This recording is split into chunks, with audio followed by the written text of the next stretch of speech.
Hey YouTube, it's Mrs. Rains here. Just wanted to come at you guys with a video today about the sermon notes from church today. It was really a good service. Let me just start by saying we actually had our pastor's appreciation month going on, and the special surprise I was working on for the pastor's wives this week was floral bouquets, and I really had a good time making them and just kind of practicing with some floral artistry. Is kind of a hobby of mine. I believe they enjoyed them, and I got a few compliments on them, and I was just so grateful to be able to do that. So it was a good time to be had by all. Next week we have some things planned as well on throughout the month of October. That's the first thing. The next thing I want to talk about is the sermon notes. And the pastor spoke from 1 Samuel 19, 1 through 24 today. And in that chapter of Samuel, going further into our conversation, I talked to you guys last Sunday about how we were reading about David and Saul and their relationship. Well, it all comes to a head here in chapter 19, and Saul begins to reveal his intentions about actually ending David's life. And unfortunately, he reveals this to the people that are closest to David, the people that actually had grown fond of David, which was David's son Jonathan, who was literally best friends with David, and also the servants who had grown to love David as well. You have to remember, at this time, the women are still going around town singing about David and about how he's slain his thousands, or his tens of thousands, and Saul has only slain his thousands. So Saul becomes even more incensed to kill David at this point. And we're reminded that, the enemy is using Saul, and that God even allows Saul to be overcome by the evil spirit that was tormenting him, at prior times.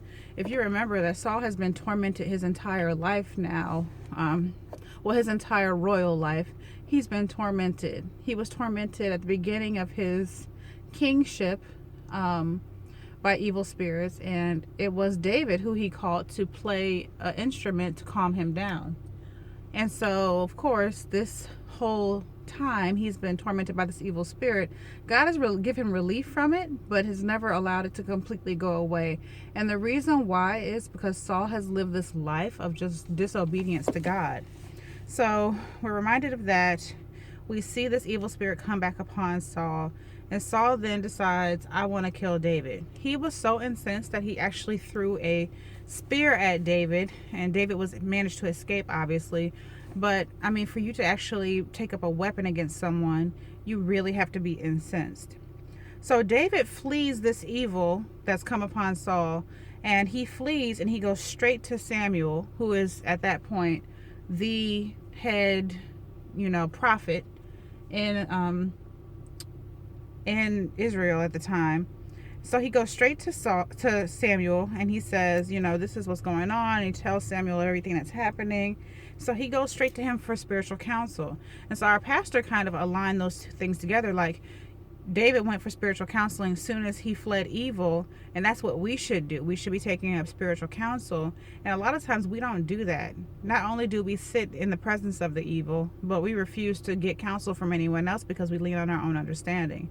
And it's just so true, and it's so relevant that we do this so often. And it's just one of those things where we need to really inspect our lives and figure out what is going on. Just so you know, there are people walking by, because I'm in the parking lot of the grocery store, and I'm going to go in a minute, but I wanted to make this video beforehand because I didn't want to forget, because tonight we are going out, my husband and I, to the movies to see The Birth of a Nation. So I didn't want to leave it where the video was not done and uploaded.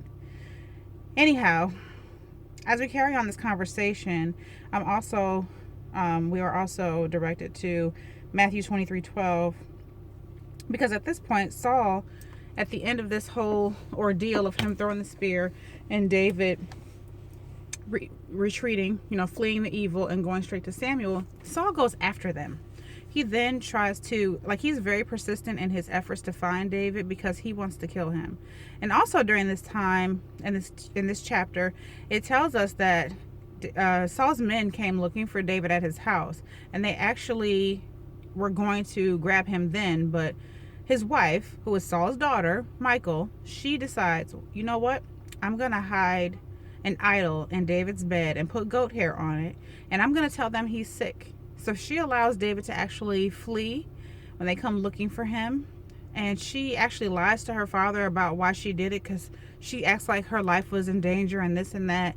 And, you know, Saul was so incensed, he wanted to kill David in his own bed. He was like, if he's sick, bring him in his bed. I want to kill him with my bare hands, basically.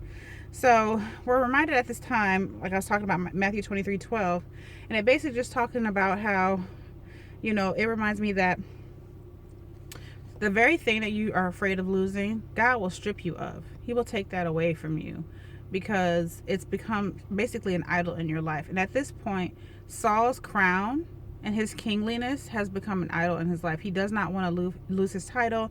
He doesn't want to lose his, you know, all the riches that go along with being king and being this person. He basically wants it so badly that he'll do anything to keep it. And he knows that David is pretty much ordained by God to be the next king.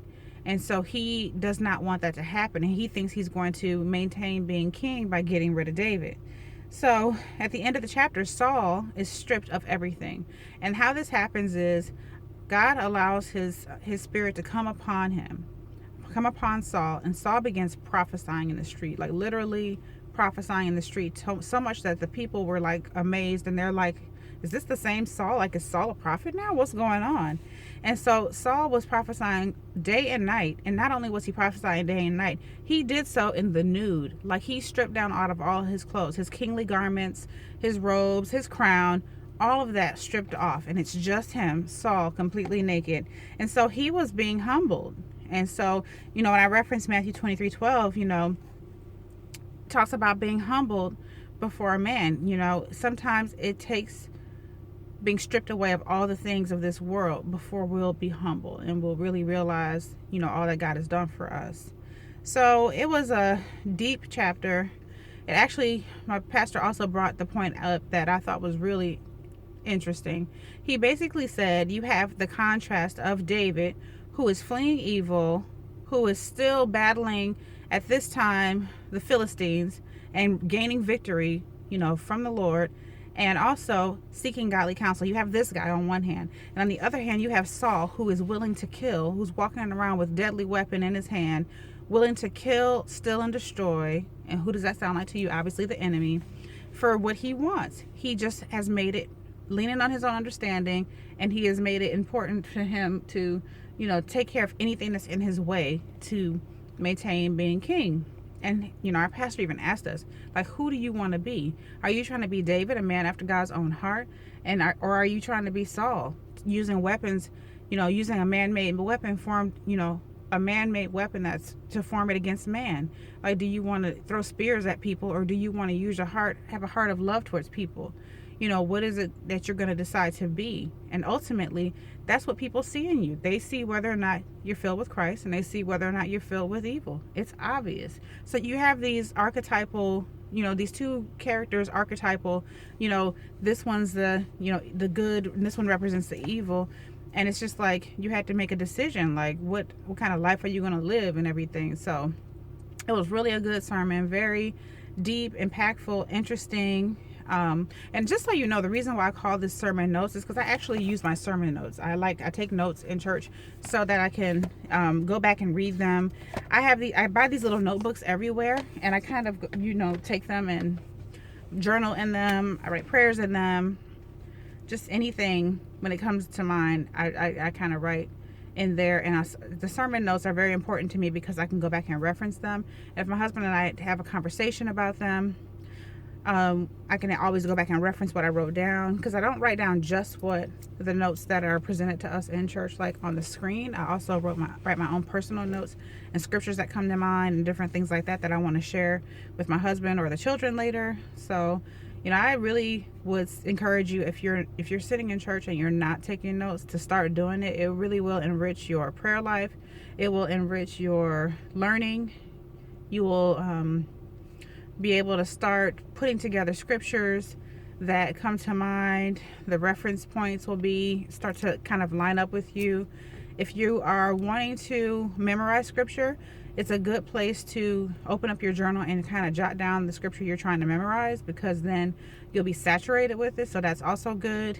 It's just overall a good experience to journal, and I didn't used to, but I'm really glad I do now. So anyway, I also want to address that at the last sermon note video, I started getting some messages of people, you know, basically atheists have been coming on my page and leaving messages or sending me direct messages. And I want to say that if you clicked on this video about sermon notes, then clearly you're curious about what God has to say about things, because if you weren't curious about it, you would bypass the video entirely. So I'm just publicly addressing it to say, keep clicking.